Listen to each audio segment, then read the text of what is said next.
वालेकुम। कैसे हैं आप सब लोग? उम्मीद करती हूँ कि आप सब बिल्कुल ठीक होंगे। मैं भी अल्हम्दुलिल्लाह बिल्कुल ठीक हूँ। तो आज मैं एक और नए व्लॉग के साथ आप लोगों के सामने हाजिर हूँ। और आज का जो व्लॉग है उसमें मैं कम बोलूँगी और कोई और जो है वो ज़्यादा बोलेंगी।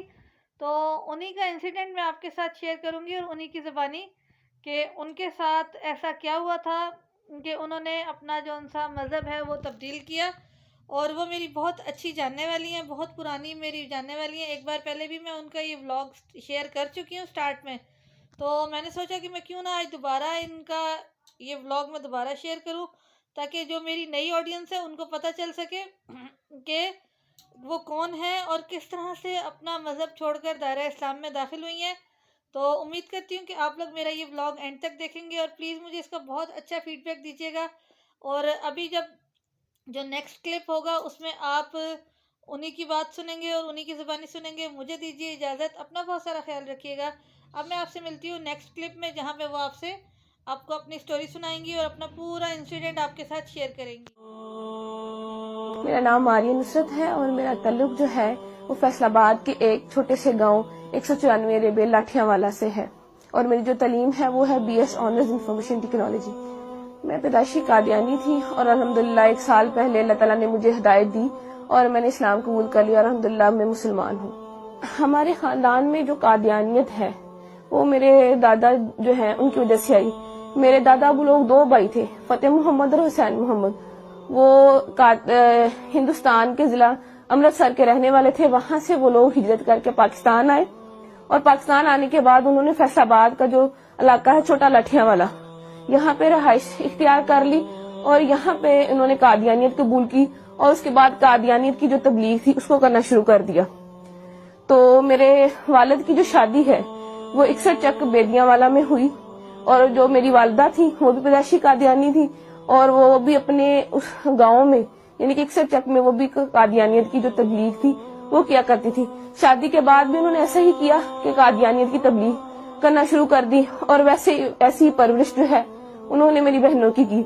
तो जैसी परवरिश उन्होंने मेरी बहनों की कि कादियानियत की तबलीग को आम करना और कादियानियत के लिए मुख्तलिफ इलाकों के दौरे करना, वैसी इन्होंने तरबियत जो थी वो मेरी भी की। तो मेरे वालिद साहब जो है उनके पास जो कादियानियों की जमात का जो एक चंदा लेने का ओहदा होता है, चंदा तहरीक जदीद, उसका जो चंदा था वो लेते होते थे, उसके सेक्रेटरी थे। तो यानी तहरीक जदीद का चंदा इकट्ठा करने के सेक्रेटरी थे। और मेरे जो ताया अबू थे वो जो वक्फ जदीद जो थे चंदा उसको इकट्ठा करते थे, यानी कि सेक्रेटरी वक्फ जदीद थे। और मेरे ताया अबू का बेटा जो वो है सेक्रेटरी जियाफत, यानी कि उसका काम ये है कि मुख्तलिफ इलाका जा से जितने भी मरबियान आते, मेहमान आते, उनकी रिहाइश का बंदोबस्त करना, उनके खाने का बंदोबस्त करना, ये सारा काम जो था ये हमारे घराने में हुआ करता था। और इसके अलावा जो मेरी बहन थी वो भी सेक्रेटरी माल थी। एक मेरी बहन सेक्रेटरी नासरात भी रही, एक मेरी बहन सेक्रेटरी तलीम भी रही और एक वक्त में मेरे पास भी सेक्रेटरी तलीम तरबियत का ओहदा था। उसके बाद पढ़ाई की वजह से वो मैंने ओहदा छोड़ दिया और मैंने इनके स्कूल में पढ़ाना शुरू कर दिया। और मैंने इनके स्कूल में तकरीबन 2 साल जो है मुलाजमत की।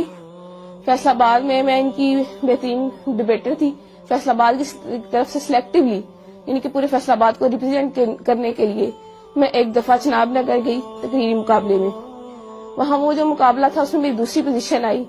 और उस मुकाबले के बाद इनके यहाँ ऐसा होता है कि मुकाबले के बाद जो है सवाल जवाब का प्रोग्राम रखा जाता है।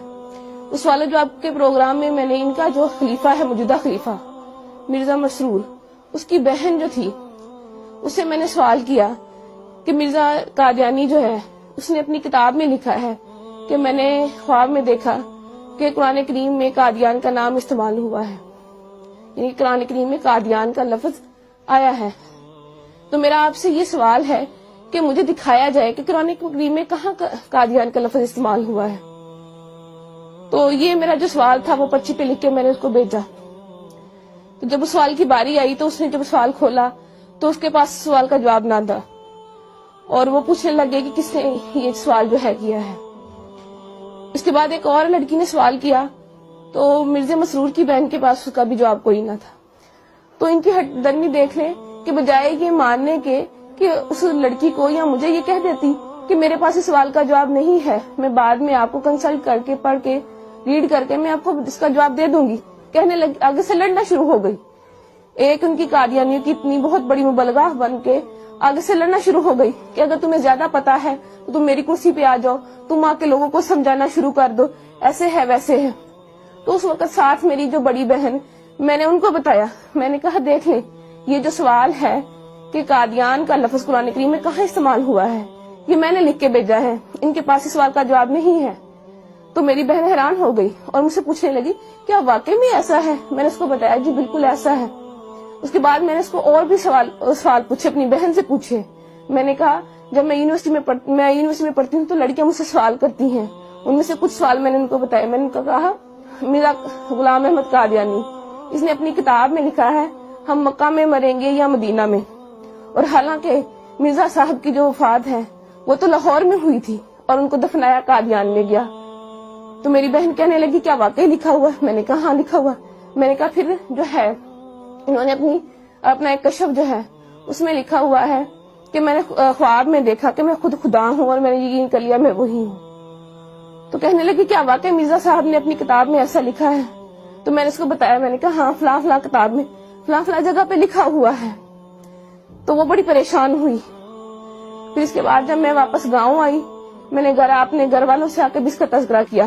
رات کو بیٹھے ہوئے تھے, میرے والد صاحب بھی بیٹھے تھے, میں نے اپنے والد صاحب سے بھی تذکرہ کیا. میں نے کہا ابو ایسے ایسے وہاں پہ جو بھی ہوا میں نے ان کو بتایا. تو میرے ابو پوچھنے لگے کیا واقعی لکھا ہوا ہے؟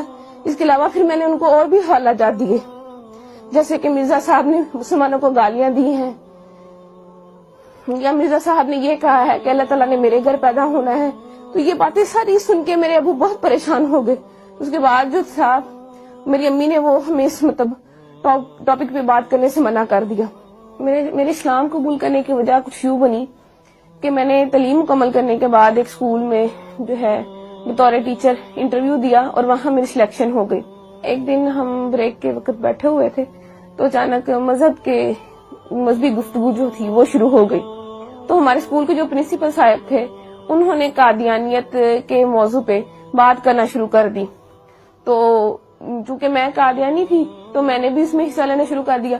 میں نے بھی ان کو بتایا کہ قادیانیت کے میں فضائل و مراقب جو تھے وہ انہیں بتانا شروع کر دیے, کیا قادیانیت ایسے ہے ویسے ہے, یعنی کہ قادیانیت کی ایک بڑی اچھی تصویر میں نے ان کو بتانا شروع کر دی. لیکن وہ جو تھے پرنسپل صاحب, ان کو پتا تھا کہ قادیانیت کیسا کفر ہے, کیسی غلاظت ہے, کیسی گندگی ہے. تو انہوں نے قادیانیت کی جو عقائد تھے وہ بتانے شروع کر دیے کہ قادیانی جو ہے تو نعوذ باللہ مرزا قادیانی خود کو خدا کہتا ہے, خود کو محمد رسول اللہ صلی اللہ علیہ وسلم کہتا ہے, توبہ نعوذ باللہ کلمہ کی توہین کرتا ہے اور مسلمانوں کو گالیاں دیتا ہے, اہل بیت اطہار کی شان میں گستاخی کرتا ہے, صحابہ کی شان میں گستاخی کرتا ہے. جب یہ تمام باتیں میں نے سنی تو میں اتنا ڈر گئی کہ میں بہت زیادہ خوفزدہ ہو گئی, اور مجھے بالکل جو تھا وہ چین نہیں مل رہا تھا کہ کیسے ایک شخص جس کو ہم نبی مانتے ہیں وہ کیسے اتنی گستاخیاں کر سکتا ہے, کیسے اللہ پاک کی شان میں گستاخی کر سکتا ہے, یا آپ صلی اللہ علیہ وسلم کی شان میں گستاخی کر سکتا ہے. تو میں گھر آتی ہوں تو میں سو جاتی ہوں, اور میں نے جب خواب دیکھا تو میں وہ خواب دیکھ کے بہت ڈر جاتی ہوں. خواب کچھ اس طرح ہے کہ میں اپنے گھر کے باہر موجود ہوں, گرمیوں کے دن ہے, سخت گرمی ہے, اور میں گلی میں اکیلی موجود ہوں, میرا سر بھی ننگا ہے اور میرے پاؤں بھی ننگے ہیں. تو میں ڈر کے مارے دوڑنا شروع کر دیتی ہوں کہ مجھے کوئی مار نہ دے. بہت دوڑتی ہوں, اور پھر جب دیکھتی ہوں اپنے آپ کو ایک قدم بھی میرا آگے نہیں بڑھتا. اس بات سے میں بہت پریشان ہو جاتی ہوں کہ میں نے اتنی محنت کی, اتنی دوڑی, اتنی جو ہے ہمت کی میں نے, لیکن اللہ تعالیٰ نے میرا ایک بھی قدم آگے نہیں بڑھایا. اسی وقت میری آنکھ کھل جاتی ہے اور میں دیکھتی ہوں کہ میرا پورا جسم جو ہے وہ پسینے سے شرابور ہے اور مجھے اپنے آپ سے بہت گندی بدبو آتی ہے. پھر اس کے بعد یہ خواب جو ہے مجھے متواتر آیا, اور جب بھی آتا مجھے ایسے ہی ڈرا جاتا. اس کے بعد چند دن بعد میں اسکول گئی تو وہ جو اسکول کے پرنسپل صاحب تھے وہ مرزا قادیانی کی کتابیں لے کے, روحانی خزائن کی مختلف جلدیں لے کے بیٹھے ہوئے تھے. انہوں نے مجھے بلایا اور مجھے کہنے لگے کہ جو جتنی باتیں میں نے تمہیں, یعنی کہ جتنے قادیانیوں کے عقائد میں نے تمہیں بتائے ہیں, اگر میں تمہیں ان کتابوں سے دکھا دوں تو کیا تم یقین کر لو گی؟ میں نے انہیں کہا جی میں ضرور یقین کروں گی. تو انہوں نے جو ہے کتابیں کھولی اور جتنی باتیں وہ مجھے جو میں نے آپ سے پہلے بیان کی, انہوں نے مجھے مرزا قادیانی کی کتابوں میں سے दिखाई और वो किताबें मिर्जा कादियानी की लिखी हुई थी। रवा की जो है ज़ियाउल इस्लाम प्रेस वहां से शाया हुई थी। इसके बाद जो है मेरी मुलाकात, जो मेरे दिमाग में शुकूक व शुबहात थे या सवालात थे, तो उनको दूर करने के लिए मेरी जो मुलाकात थी वो एक साबिक कादियानी जो कि अब मुसलमान हो चुके हैं और खत्म नबूवत के बहुत बड़े मुबल्लिग हैं, इरफान महमूद बर्क साहब, उनसे मेरी मुलाकात हुई। तो उन्होंने जितने भी मेरे शुकूक व शुबहात थे वो सारे दूर किए और कादियानियत की जो गलाजतें थी जो मुझ पे नहीं खुली थी वो खोल खोल कर मुझे बयान की। और उनकी जो किताब थी कादियानियत साइंस और इस्लाम के कटहरे में, उन्होंने मुझे वो पढ़ने के लिए दी। तो इसको पढ़ के जितने भी मेरे दिमाग में सवालात थे वो सारे के सारे वो खत्म हो गए। तो इसके बाद फिर मैंने मिर्जा कादियानी पे और कादियानियत पे करोड़ों लानतें भेजने के बाद आप सल्लल्लाहु अलैहि वसल्लम की गुलामी में आ गई और कलमा तैयबा पढ़ के इस्लाम कबूल कर लिया। इसके बाद जब मैं घर गई, मैंने अल्लाह ताला से जाके दुआ की कि अल्लाह ताला मुझे कोई रास्ता बता, कि मुझे कोई ऐसा निशान दिखा कि मुझे पता चल सके कि मैंने आज जो किया मैं सच पे हूँ, मैं हक पे हूँ। तो मैं सो गई। तो मैंने वही ख्वाब जो मैं पहले देखती थी और मैं डर जाती थी, वही ख्वाब मुझे दोबारा आया कि मैं अपने घर के बाहर मौजूद हूँ, गर्मियों के दिन है, सख्त गर्मी है और मैं डर के मारे भागना शुरू कर देती। लेकिन इस दफा मामला जो था वो उल्ट हो गया कि जब मैं डर के मारे में भागना शुरू हुई तो भागते भागते कि मैं पक्की सड़क पे पहुंच गई। तो मेरा सर जो पहले नंगा होता था उस पे एक सफेद चादर आ गई खुद ब खुद, और मैंने देखा कि मेरे सामने एक शख्स एहराम बांधे खड़ा है। जब मैंने अपनी नजरें ऊपर उठाई तो मैंने सब्ज गुंबद और मीनार को पाया। तो इसके बाद मेरी आंख खुल जाती है और मुझे अपने आप से जहाँ पहले पसीने की बदबू आती थी, अब मुझे अपने आप से इतनी अच्छी खुशबू आने लग गई। तो मैंने इस बात पे अल्लाह ताला का शुक्र अदा किया कि अल्लाह ताला, मेरा जो दिल था वो इतना मुतमिन नहीं था, लेकिन तूने मुझे अपने नबी का रोजा दिखा के मुझे बता दिया कि मैंने आज जो किया वो बिल्कुल सच था और मैं बिल्कुल हक पे हूँ। मैं अल्लाह ताला का शुक्र अदा करती हूँ कि अल्लाह ताला ने मेरी शादी एक ऐसे इंसान से करवाई कि जिसने मुझे बहुत ज्यादा दिलासा दिया, बहुत ज्यादा हिम्मत दी और मेरा बहुत ख्याल रखा। और जो इस्लाम कबूल करने के बाद जितनी भी जो तालीमात थी उनको पूरी करने में मेरा बहुत साथ दिया और अल्हम्दुलिल्लाह अभी भी मेरा बहुत साथ दे रहे हैं। मेरी जिंदगी का जो मकसद है अब वो यही है कि मैं आप सल्लल्लाहु अलैहि वसल्लम के दीन के फरोग के लिए काम करूं। जैसे जब पहले मैं कादियानी थी और कादियानियत की दीन को आम कर रही थी, तो जब मैंने इस्लाम कबूल कर लिया मैं इस बात का पक्का इरादा कर लिया था कि जितनी मेरी बकिया जिंदगी है मैंने इस्लाम के फरोग के लिए उसको सर्फ करना है और आप सल्लल्लाहु अलैहि वसल्लम के दीन की हिफाजत करनी है और आप सल्लल्लाहु अलैहि वसल्लम की खत्म नबूवत जो है उसको आम करना है और उसकी हिफाजत करनी है। यानी मैंने कादियानियों को अंधेरों से निकालकर रोशनियों की तरफ लाना है, जैसे मुझे किसी इंसान ने अंधेरे से निकालकर रोशनी की तरफ लेके आया था। शुबाने खत्म नबूवत की तरफ से ये जो इंटरव्यूज का सिलसिला है फ्रॉम डार्कनेस टू लाइट, ये बहुत अच्छी काविश है, बहुत अच्छी कोशिश है। मेरी दुआ है कि अल्लाह ताला शुबाने खत्म नबूवत के इस प्रोग्राम को जो है तरक्की अता फरमाए और वो ऐसे ही जो है कोशिशें और काविशें करते रहे। अल्लाह ताला इनकी कोशिश और काविश को कबूल फरमाए। आमीन।